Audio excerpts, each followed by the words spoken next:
tuendelee kuagiza kutoka nje ama Omondi atengeneze? Tupitishe hii budget ama tusipitishe?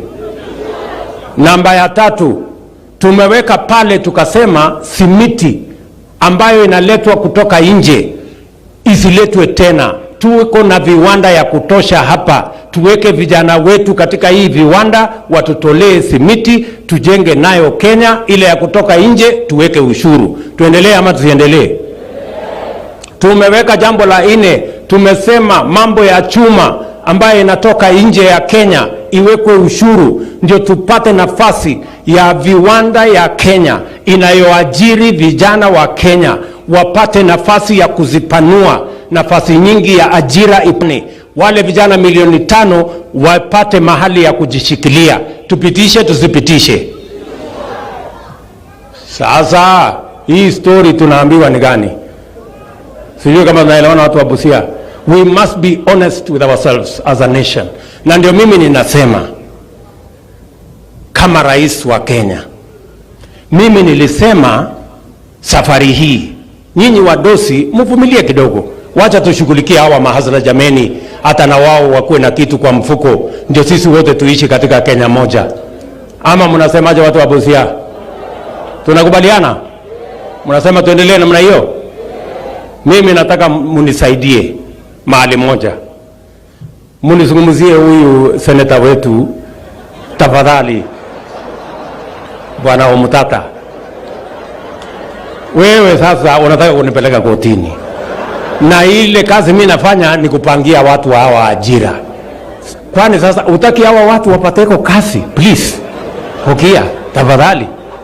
Ama namna gani jameni watu wa Busia? Nisaidieni jameni, mumuongeleshe huyu jamaa apunguze mambo ya kotini. Yeye amesema ni rafiki yangu, na ni kweli ni rafiki yangu. Ama namna gani? Tunaelewana? Na unajua uzuri ya huyo Kia, hata akinipeleka kotini si mbaya, kwa sababu yeye hajapanga kuharibu biashara ya mtu, si ndio? At least hajapanga maandamano.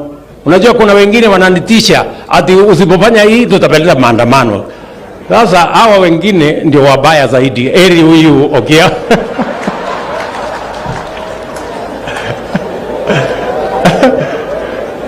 Eri huyu at least akinipeleka kotini, hakuna kibanda ya mama itachomeka, mboga ya mtu haiwezi kuharibika, biashara ya mtu haiwezi kuharibika. Tutangangana na yeye huko kotini. Ama namna gani?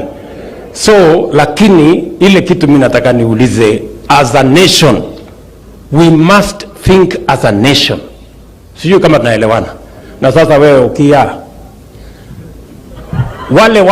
wale watu wa handshake wenye walikuwa wanapanga mambo ya vyeo, mambo ya nini ya wadosi, haukuwapeleka kotini. Mbona wewe unataka kunipeleka kotini mimi nikipanga kazi ya mao mahasla? Si unaona unanionea tu bure? Wale ndio ungewapeleka kotini kwa sababu walikuwa wanatusumbua.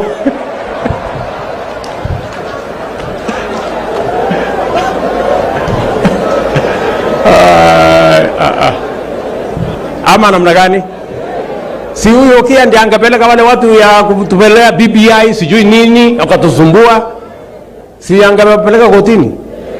Awali nisamee kidogo nipange mambo ya mahasla please.